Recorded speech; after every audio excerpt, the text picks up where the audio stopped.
Is your mother wound sabotaging your connections and love life? I dive into that in this episode. Welcome to the Healthy Love Healing Podcast, where we dive into topics pertaining to emotional intelligence, communication, and inner healing. We discuss how unlearning outdated programming can help you cultivate healthy connections in your life, because you are worthy of healthy love.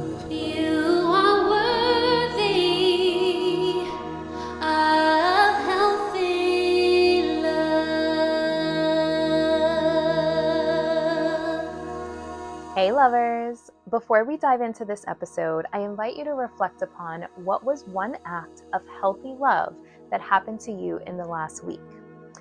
In this episode, I want to talk about mother wounds, and I don't have any notes. So today's a full moon at the time of recording this, and I am feeling very overwhelmed. And when I started typing out notes of things that I wanted to talk about, it just overwhelmed me more. So I said, I am going to press record, and whatever's meant to come out will come out. So bear with me, because you guys know I'm a talker. So if I find myself rambling, I'll try to reel it back in. But this is actually a topic that I talk about a lot. So one, I have a mother wound. I feel like I visualize myself in an AA meeting. Hi, my name's Niajae. Hey, Niajae. And I have a mother wound. There should be meetings for people with mother wounds. But I feel like this is a topic that I talk about a lot. I've spent a lot of time, energy, resources, a lot of therapy working through my mother wounds. And so because I've done so much work around it, I attract a lot of people with mother wounds. I have a lot of people that come into my studio with mother wounds. I date a lot of men with mother wounds. And so it's something I feel like I can talk about very easily without having a bunch of notes. So here we go. So people talk about daddy issues all the time, but I feel like not as many people talk about mother wounds, but we should, because it's the deepest wound that we can have. It is the absolute deepest wound we can have. The person that gave birth to you, that held you in their body and pushed you out, if that person does not love you, nurture you, support you, that is the deepest wound a person can have. The mother's touch, the mother's embrace, that's where we learn what love is. And so if we had an absent mom, an abusive mom, an emotionally unavailable mom, or a critical mom, that leaves the deepest imprint on us that shows up in every single connection that we have, especially romantic relationships. So I think that when I first understood a mother wound in my own life, I thought I was at a disadvantage because my mom worked. She didn't nurture me and take care of me like maybe some of my friends' moms have.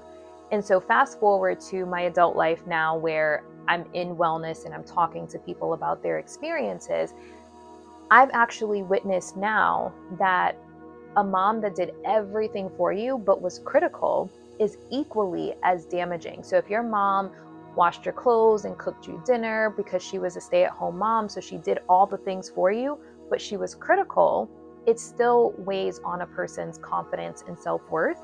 And then also a mom where the dynamic is codependent.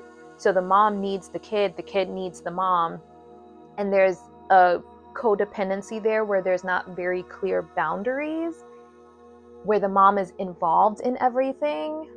That's also very unhealthy as well.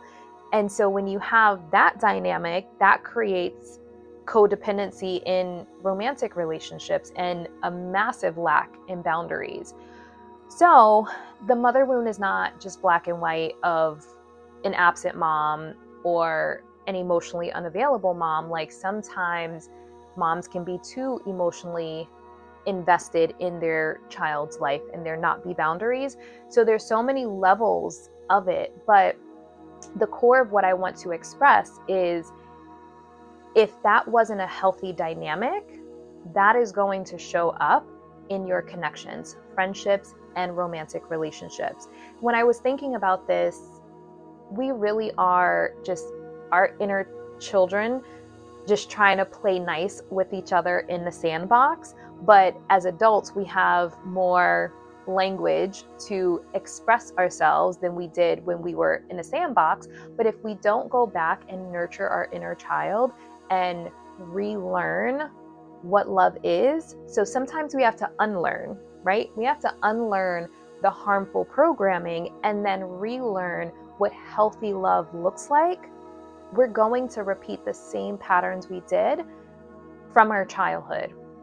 So if we had an unhealthy dynamic with our moms, so whether our moms were absent, so this can look like being raised by a grandparent or raised by your dad or raised by someone other than your biological mom, that can create abandonment issues. If you ever felt unwanted by your mom, whether your mom didn't really want children and you were a oops, or your mom had to work and she was stressed out, so you felt like a burden, that's a deep one. That is a deep one, because what happens is you shrink. You shrink because you don't want to be too much. You shrink because you don't want to be a bother. And then you people please because you're like, well, I can't take up too much space. So if I take up space, then I need to be of value.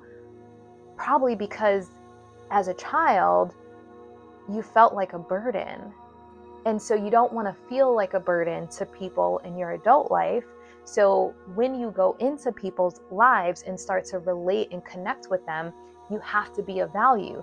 So people pleasing typically has a root of a mother wound. If you ever felt like a burden to your mom and not the best thing that's ever happened to her, there's a lot of healing around that, because as children, we haven't developed the emotional intelligence just yet to understand that you're not a burden, that you're a little miracle that happened and you matter. As children, we internalize it as, I shouldn't be here. I'm not worthy of being here because I'm causing my mother more trouble. And so you shrink.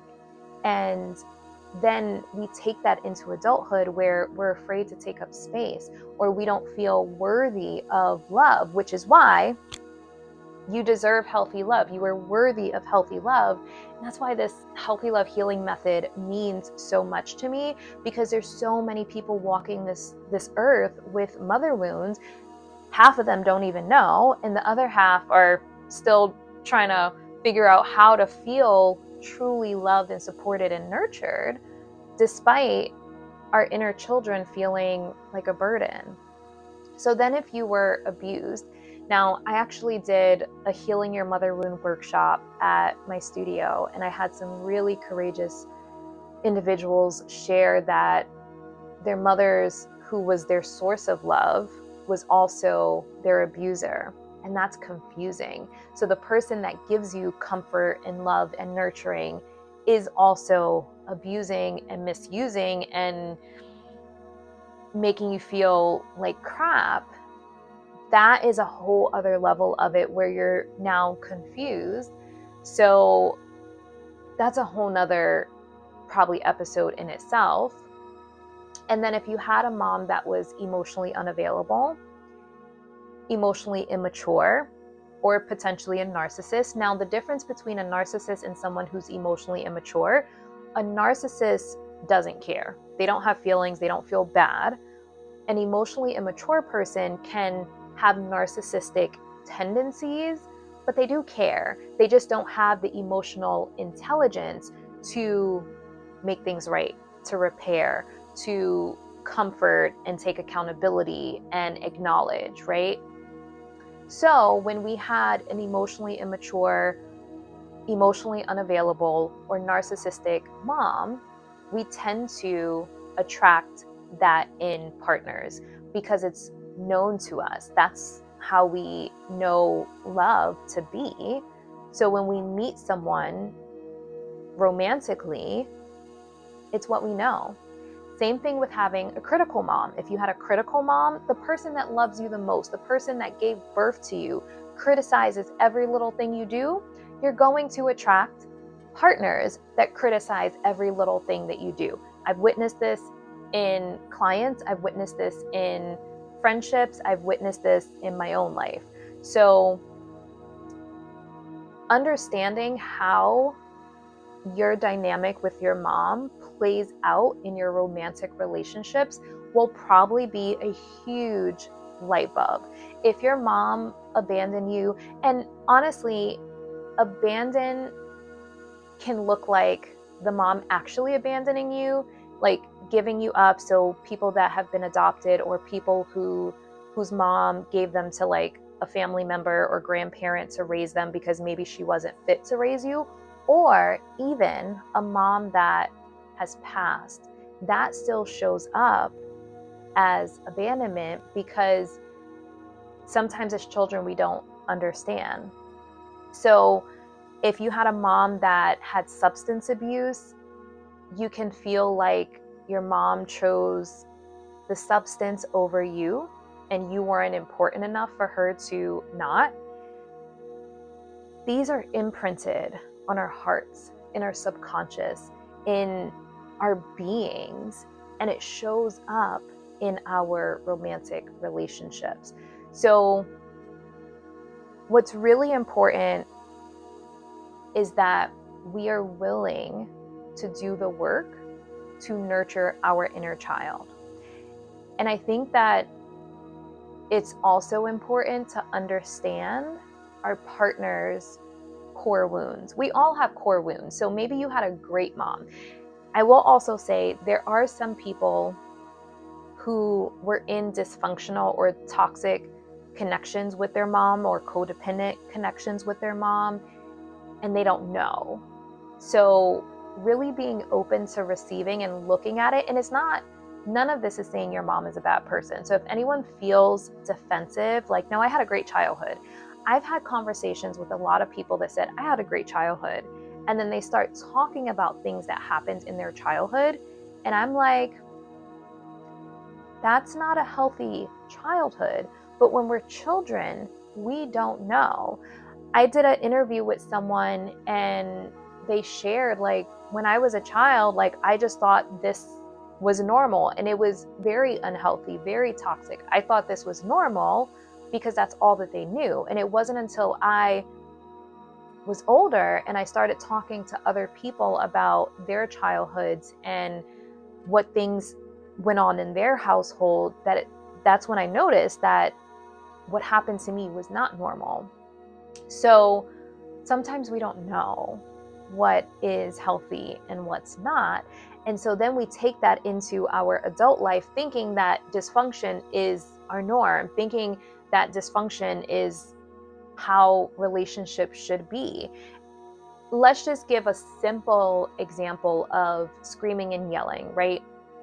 If you grew up in a household where they screamed at everything, like screaming matches, screaming in each other's faces, and I, not to stereotype, but like, let's just say Italians or like Latinas, Latin people, they tend to be a little bit louder, right? So screaming is very common in Italian and Latin households.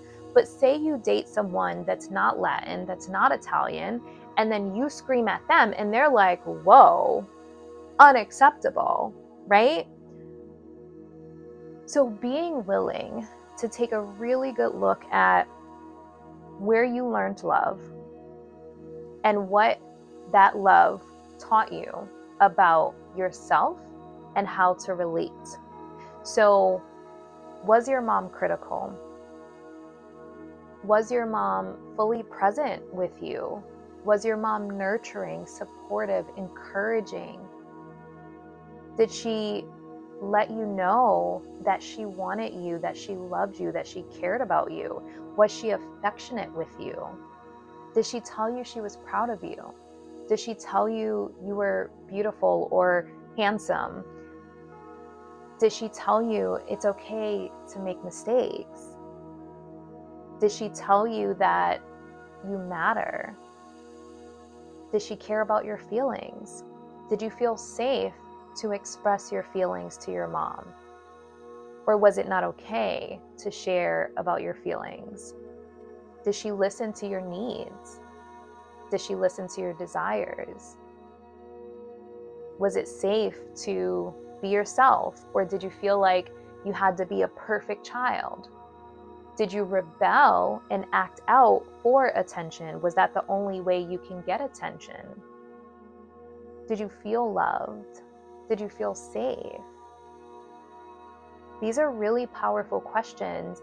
And when we really sit down and be honest with ourselves about the answers, and then tie how we view love, how we view ourselves in our adult lives, and how that shows up in our relationships now, you'll see a lot of connection. What I've witnessed in my studio is a lot of people pleasing, and a lot of people that are working through people pleasing. And that sits in our solar plexus. So that's the chakra that controls boundaries, courage, self-worth.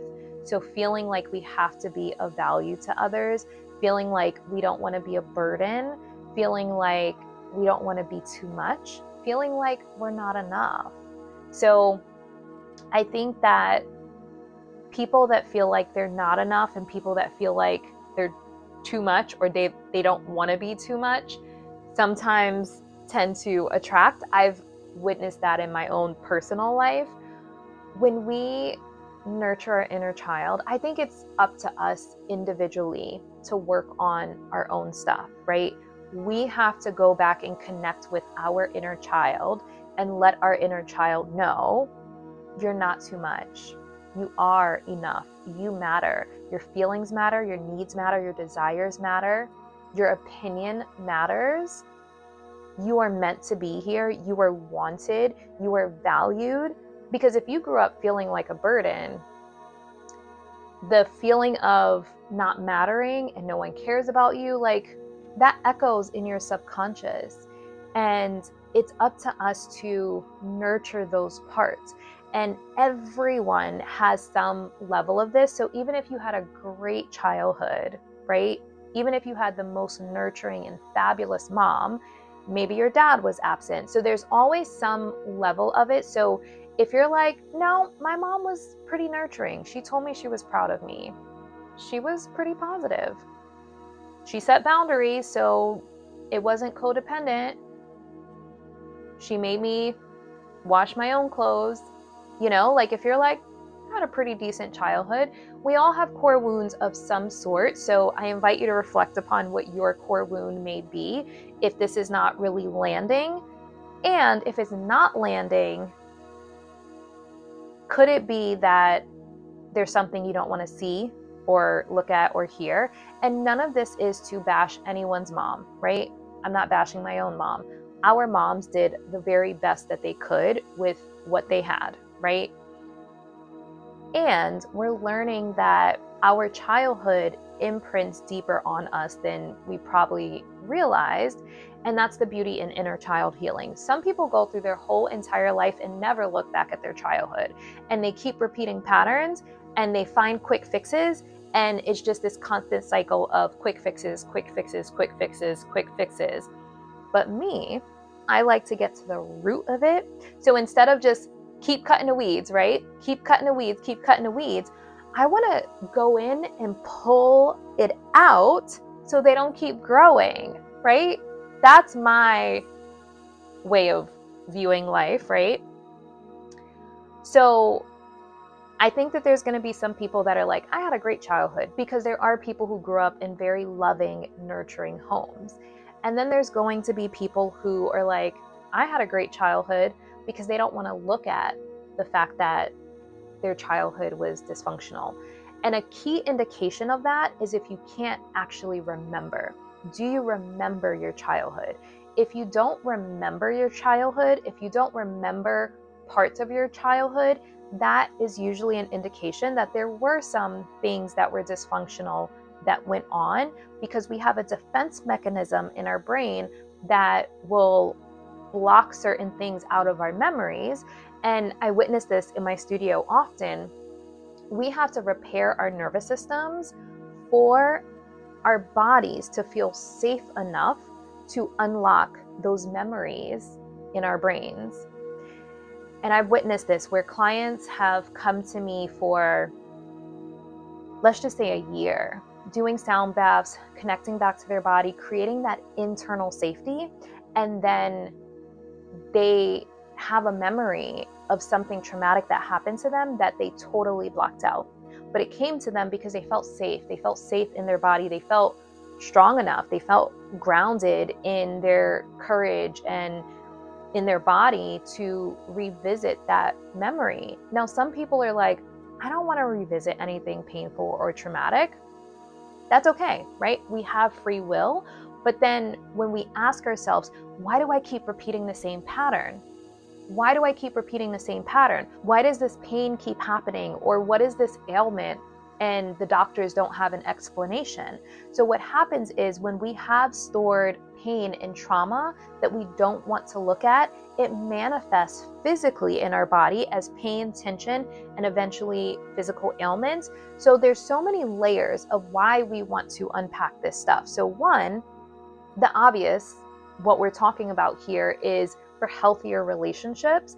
If you had a dysfunctional childhood and you don't want to unpack it and nurture your inner child, most of the time you will keep repeating the same patterns in relationships, romantic relationships. So if you want healthy love, we have to go back to where we learned what love is in the first place.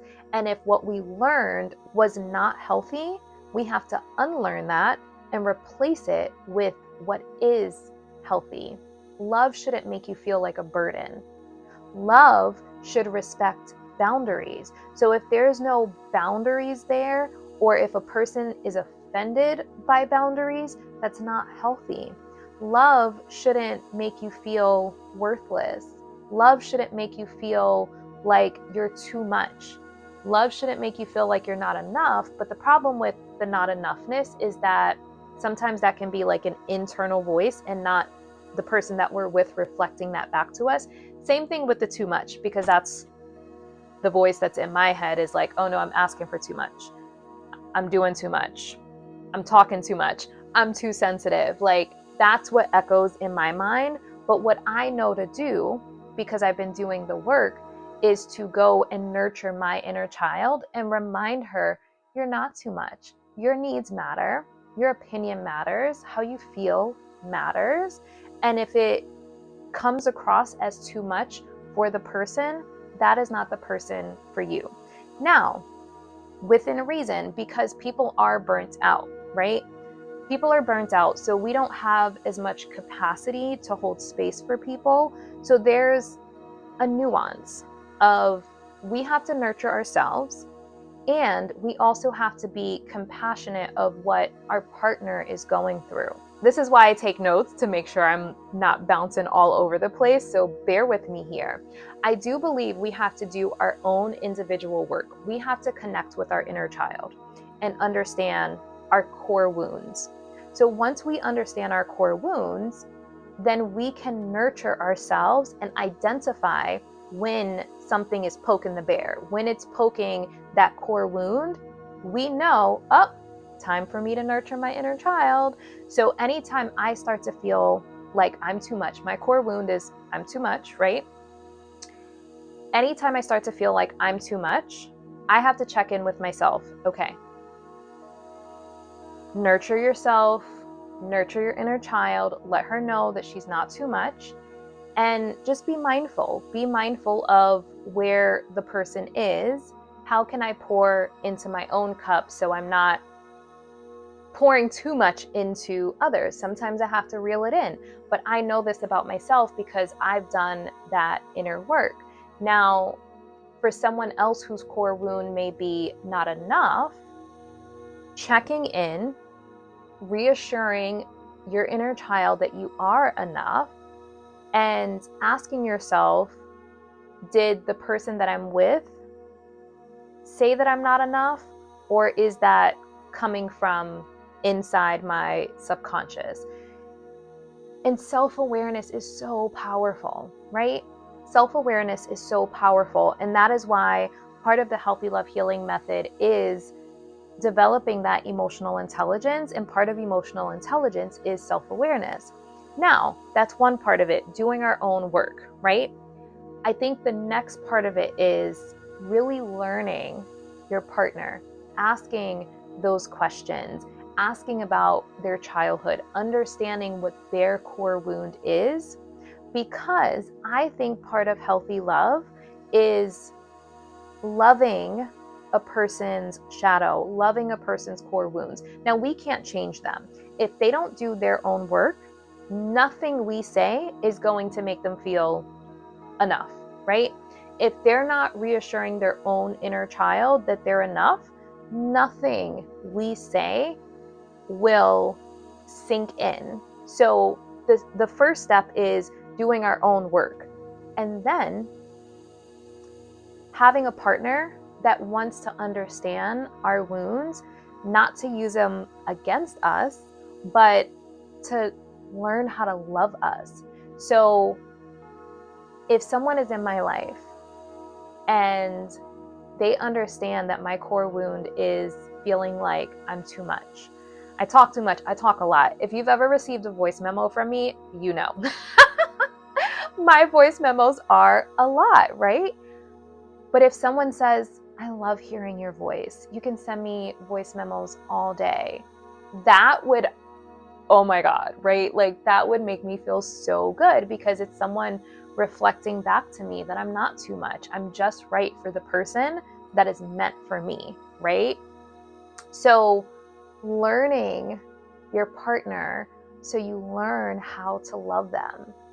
But that only works if they're loving themselves. That's why the Healthy Love Healing method starts with loving ourselves, loving our inner child, loving our inner teenagers, because that's the first step. And then attracting someone that's willing to reflect back to us, you're not too much. You are enough. You do matter. Your opinion matters. And holding a safe space for our feelings and emotions. If you had an emotionally unavailable mom, you probably were met with, you're too sensitive, you cry too much, you take things too seriously. That is gaslighting. And then what happens is we experience that in our romantic relationship, but it feels normal. It feels normal. So we don't realize that we're in a dysfunctional situation. A person should not gaslight you when you share how you feel. And this can be as simple as, I'm sharing how I feel with you. And I hear this often from men. Oh, you overthink things. Let's just go with the flow. No, I'm not overthinking things. I'm asking for clarity. And that is responsible. That is emotionally intelligent. So when you tell a person they're overthinking because they're asking for clarity, that is gaslighting. That is minimizing. That is invalidating. And often we're so used to being invalidated. Let me give you an example. In our childhood, you fall and scrape your knee and you're crying because it hurt. And your parents say, you're okay. Be a big girl. Be a big boy. Big boys don't cry. You're okay. No, I'm not okay. I'm hurt, right? So the nurturing thing to do is to say, oh, honey, you have a boo-boo. Let's go put some magic cream on it to help with your boo-boo. Anytime I talk in a baby voice, Paris is like, are you talking to me? So from childhood, usually we're invalidated. Usually our feelings are minimized, and parents don't mean any harm when they do that. So we're waking up to more conscious parenting now to understand that, oh, honey, I know that hurt. Let's go try to put something on it to make it feel better. Rather than, you're okay, be a big girl. suck it up, take it, right? Like that's how we were raised. But then we wonder why we get into romantic relationships. And when we say, hey, this hurt my feelings, then we're met with, oh, you're too sensitive. You take things too seriously. You overthink everything. No. Not allowing anyone to invalidate or minimize your feelings. And one thing I will say is people who do not hold space for their own feelings cannot hold space for ours. So being willing to grow with a partner, because I think there's a lot of people that don't even acknowledge their own feelings. They're suppressing, they're dissociating, they're dismissing. So that's another part of it too. There's so many things. There's so many things that I think is standing in the way of the healthy love that we all desire, because everyone wants healthy love. No one wants dysfunctional, toxic love. Who wants that? I know that there's this misconception of the toxic love has the best sex. Let's just be real. We're addressing the elephant in the room. Sometimes men think the crazy women have the best sex. Women think the bad boys have the best sex. So sometimes we want good sex, but we still want healthy, right? We don't want toxic. We don't want dysfunctional. But it's like we're used to these stereotypes. This is like societal programming that's just so unhealthy. Why can't we have good sex with someone that respects us? That's a thing, right? We deserve that, right? So there's so much I want to talk about, but let me bring it all together. If we have a mother wound where we learned what love was, if it wasn't healthy, if it wasn't supportive, if it wasn't nurturing, if it wasn't tender, that will reflect in how we relate to people. So, in order to have healthy connections and healthy love, we have to go back and unlearn the toxic, dysfunctional, unhealthy, emotionally unavailable way we were programmed to relate, and replace it with nurturing, replace it with support and deep listening. Do we listen to our partners? Are we really holding space, or are we invalidating, minimizing, gaslighting? Are we leading with curiosity? Do we want to learn the person and not learn them to use what we learned against them? Learn them to love them how they need to be loved. And that's another important thing. Sometimes we do things that we want done for us, but we have to learn how our partners perceive love and how they need to be loved. It's like the love languages, right? The 5 love languages. If my love language is acts of service, but I'm dating someone whose love language is words of affirmation, I could do acts of service until I'm blue in the face, but they're not perceiving it because their love language is words of affirmation. So I have to learn how to give them words of affirmation, because that's their love language. That's how they perceive love. That's how they need to be loved. And so I think it's really hard to learn how to love others without us first learning how to love ourselves, understanding what love truly feels like to us, what nurturing truly feels like to us, what being seen truly feels like to us, what being held truly feels like to us. Because if we don't learn that for ourselves, one, how will we do it for anyone else? And how will we even know if we're being loved good if we don't understand the way we truly desire to be loved? So now, because I've done that inner work, I can communicate that to people. Like, this is how I want to be loved. And what I've learned through the process of loving myself is, if a person doesn't have the capacity to love me in that way, believe them the first time. Believe them the first time. So having a mother wound, I found myself in a pattern of constantly choosing men that didn't have the capacity to love me in the way that I wanted to be loved. It's a repeating pattern from my mother wound because my mom was emotionally unavailable. And I was always trying to get her to love me. If I was the perfect kid, if I was good at school, if I was talented, if I was sweet, if I shrank and I wasn't any trouble or any burden or any bother, then she would love me. But I stayed in that pattern my whole entire life. And then it just transferred to my adult life where now I'm shrinking for the comfort of men. So they choose me, so they love me. Absolutely not. So the biggest lesson for me in my own personal life is not shrinking for love, not feeling like I have to be of value or be a certain way or fit into a mold.